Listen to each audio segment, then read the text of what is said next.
What's going on, everybody? We are back. Leading Edge is back. We have our special guest on tonight, Mr. Brian. How are you tonight, Brian? Good, good. Thank you for having me. Awesome. So tell us, like, what you've been in education for how long now? About, about 15 years. 15 years. Cool. Yeah. Oh, so let's get your input on the education and how how it's going on for you this year so far.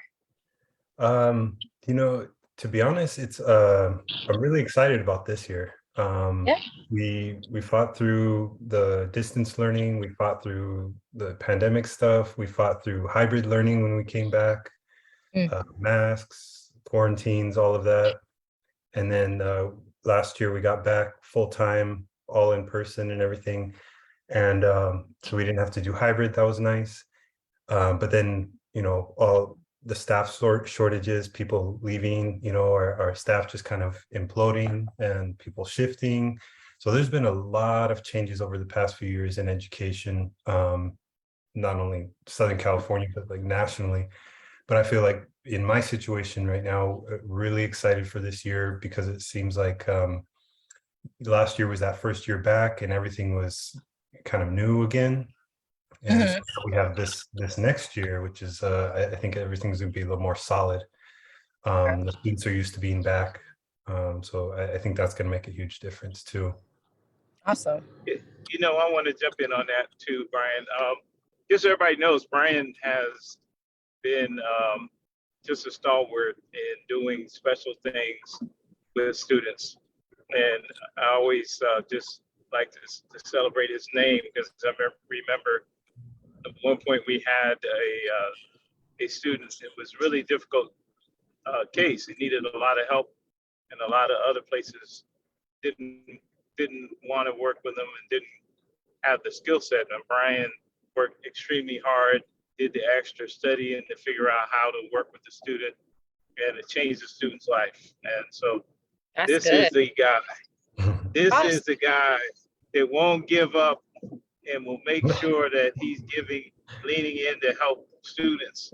And we so appreciate him. And he's got a lovely wife, Angie, that we love as well. And these guys, they're family to us. So that's that. Let me take you somewhere real quick on, as you said that, because I remember also how the ebb and flow of last year was really challenging, because there's times where we had a virus kick up, and then, like you said, you had the students getting sick and sent home, and then you had a lot of teachers, like you said, the staff would implode, and then all of a sudden things would come back and everybody would act like things are normal. But it's just a really odd years. So I'm like you. I mean, I'm really expecting a good year this year. But I know that the students that I'm concerned about are the ones that are that left and finished the year that were non-readers, maybe in the second or third grade. Let's say third grade non-readers, fourth grade, that were still in a tough place and going into the summer. So how are you going to address?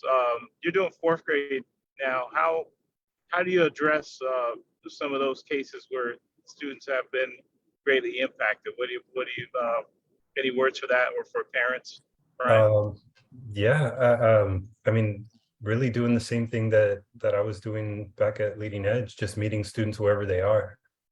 I mean, because traditionally in the US, students are moved on to grades whether they're ready for it or not, based on their age and just the time of it.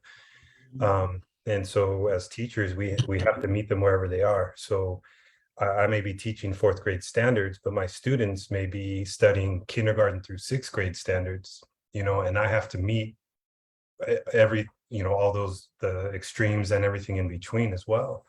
And that's a huge challenge. But really just meeting them where they are and giving them the opportunity to feel success, even small ones, because I mean, that feeling of success is, it catches, and, they want more of that. So if you can give them that small success and meet them where they are, they can make huge amounts of growth, in just one academic school year.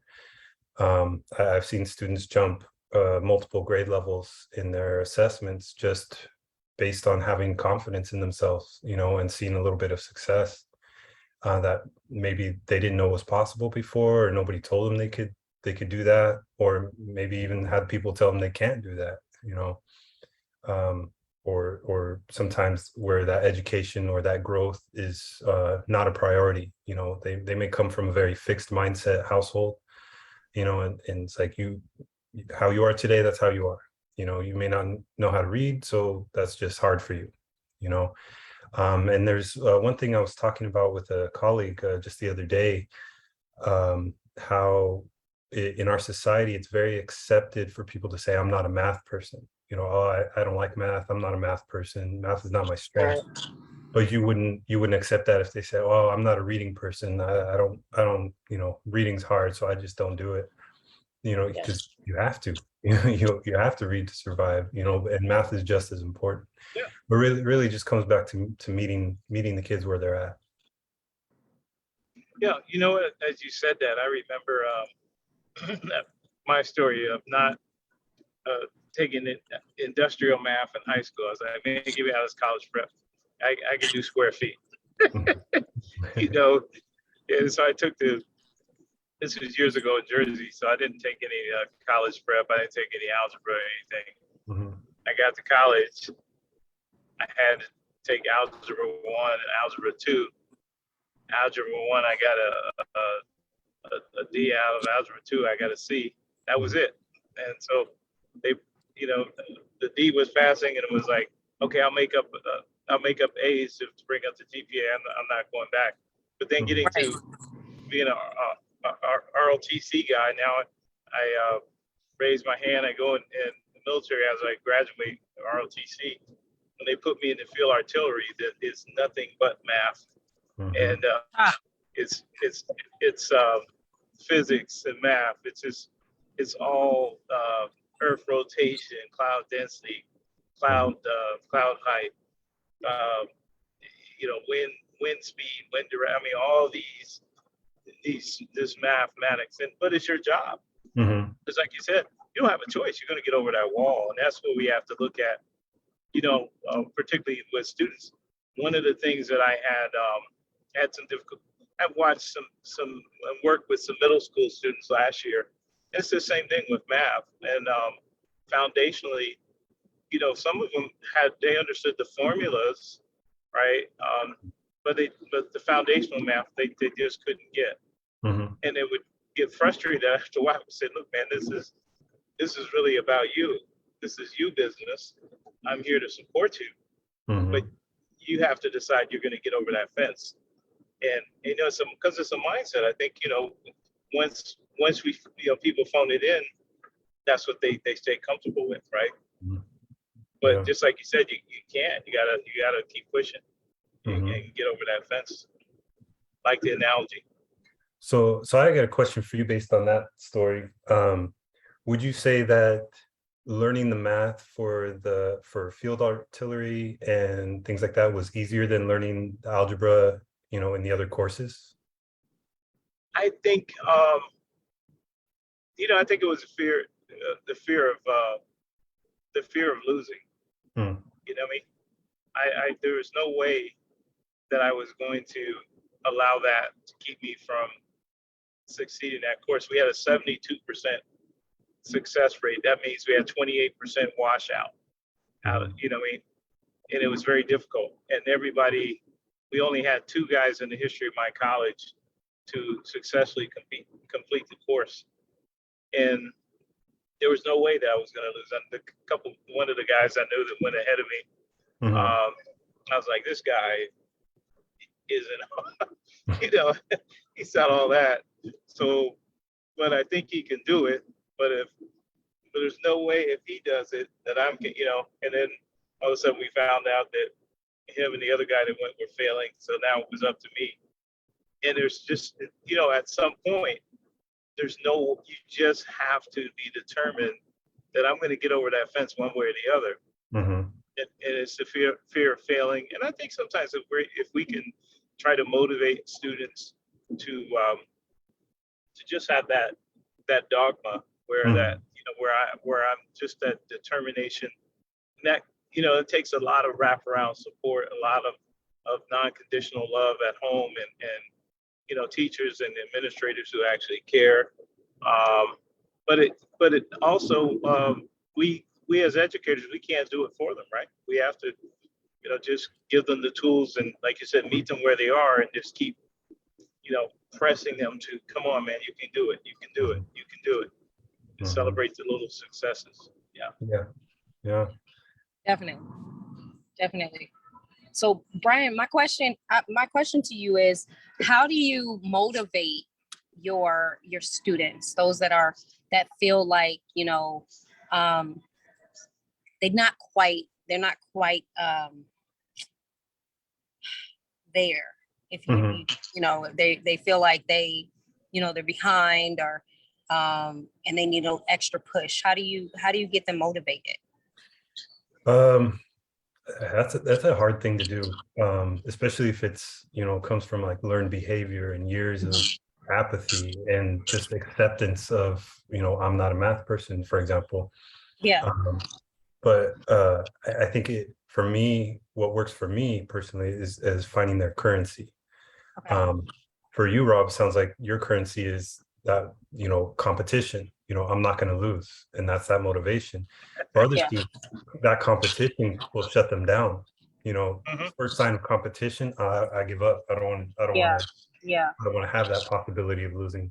For other students, it's an external reward. That fits more with more like elementary students, I would say, older students too, but it could be just finding an application for it. And that's why I was asking you about it, if it seemed easier when you had something real world connection that you could apply that math to, and say, okay, it's not just doing math for a class or for a book or an assignment, right something in the real world. For some students, that's what will like kick in their motivation. It's funny you say that, because it's funny you say it because I love math now. And so ever since I was in the field artillery, man, I can do math backwards and forwards. Man, I can figure out a whole bunch of stuff, and just with math. And it's fun. And once you take the fear out of it, but having something to apply is great. Yeah. Well, I have one parting question there, Brian. When it comes to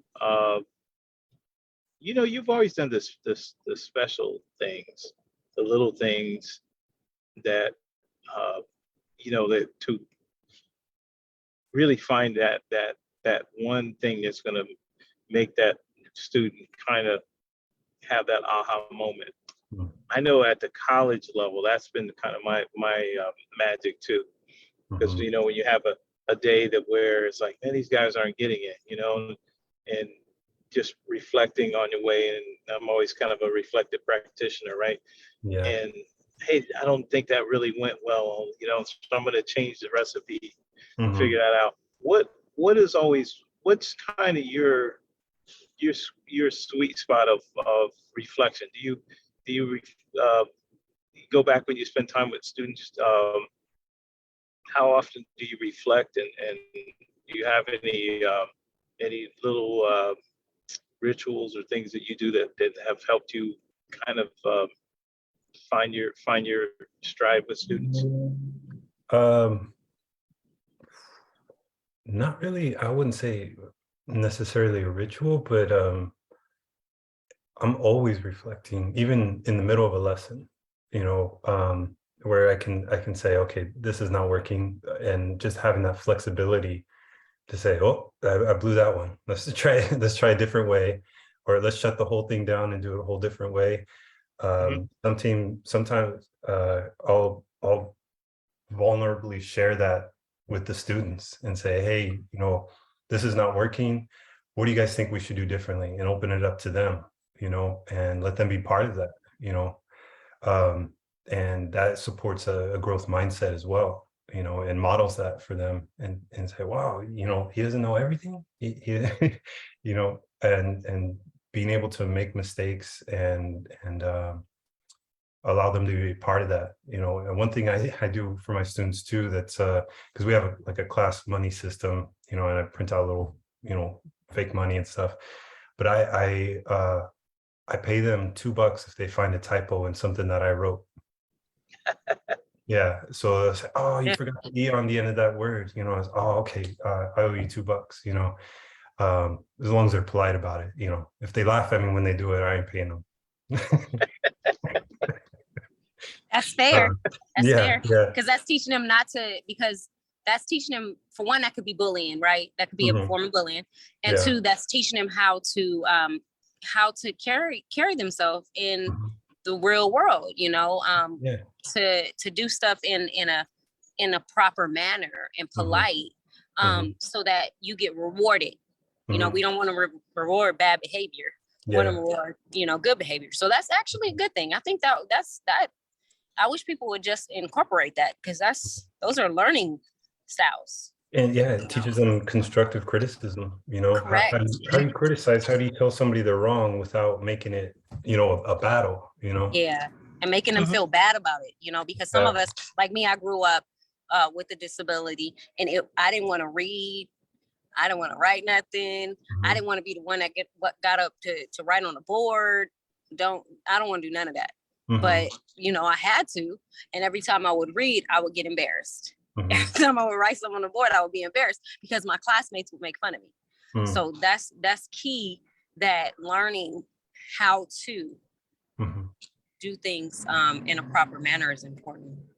Yeah, and that ties into a big push in education over the past, you know, years, is that social emotional learning, you know, as part of, you know, in addition to the academics, you know, you got to have it all blended together, you know, because you could easily push students out of, you know, their, you know, that success and put them into a little box, you know, and they feel like, hey, this is the only box I belong in, you know, and that's not necessarily true. But yeah, so having that growth mindset and teaching them to value each other's strengths and weaknesses, you know, is really helpful. I give my students a lot of opportunity to teach each other, and they run small groups sometimes, you know. And I always tell them, you know, you may be really strong in math and really weak in reading, and the person sitting next to you is the exact opposite. But together, you know, sharing your strengths and working on those weaknesses together, you guys can empower each other and give each other success, you know. And that has nothing to do with me. You know, that's just absolutely. That's good. That's good. You know what's funny? I did the same thing this past year. We're gonna expand it this year. So we started a kind of a coaching program. So we created, like, for the middle school, we had youth coaches, and so and it was kind of born out of the fact that we had, you know, some kids that were really, really good at either math or just working with other students. So we actually have an academic coach shirt for youth. Oh, and nice. On the back of it, it says "Smart is the new cool" with a pair of glasses. Nice. And man, they love those shirts, and they wear them. They want to help, and we're gonna, you know, I think for teachers, a lot of times, because I remember when my son Marcus was in when he was in the seventh or eighth grade, you know, the only thing that kept him going was the teacher, just particularly in math, just had to activate him as a coach, and he'd go around and help other kids with, you know, learn the math, and that kept him from being a pain in the for the teacher. This guy wasn't gonna sit still and doing work and go act him. And no, that's good, man. Hats off to you. I think for you guys listening to Brian, you can actually understand why we love him so much. I mean, this guy, you know, educational, let's call him an educational animal, because he is just all in. He is completely, you know, engulfed in it. He cares. I never really met a guy who just spends the amount of time he does prepping And he'll build stuff too. He's a builder. He'll build all sorts of tools and trinkets and different things that will channel different energy with students. So, man, hats off to Brian. We appreciate you, man. And Thank you. Yes. you said 14 years, 16 years, whatever it's been. Something like that. It's a long time. We need 20 more, brother. I think Yeah. I get every of the past 3 years, I get credit for at least 3 for each of those. So that's Well, like a good. triple We do multiplier. appreciate you. We appreciate your passion for the students, because Yeah. you got to have a passion. This isn't Mhm. just something that you just do when you're Yeah. teaching for real. Like with real teachers, you got to have a passion so you can help them. That's why we're in the place. That's what the teachers are there for, to help bridge this for the student. So Yeah. And I they appreciate know when that's not there. When that passion is not there, the kids know. yeah. Mhm. Definitely. Mhm. Yeah. Well, Brian, it's been amazing, and I'm just thank you for moving your schedule around and allowing us to come in and spend some time with us. There's a lot of people out here that just need to hear what you shared with us today, Mhm. and your passion. Yeah, thank you for inviting me for this. This is fun. This is Yeah, definitely. All right. So we thank you. This is our leading edge learning center, our what do you call it? Our Wednesday Education today. education today. Look there. Education today. There we go. Education today. All right. Well, thank you, Mr. Brian Chernik. We sure appreciate you. Give the family hugs and kisses, and we'll talk to you soon. And thank you so much. Yes. I gotta go catch the new Bluey We'll be episode. here next Wednesday. Okay. Live next Wednesday, guys. So meet us here next Wednesday. All right, guys.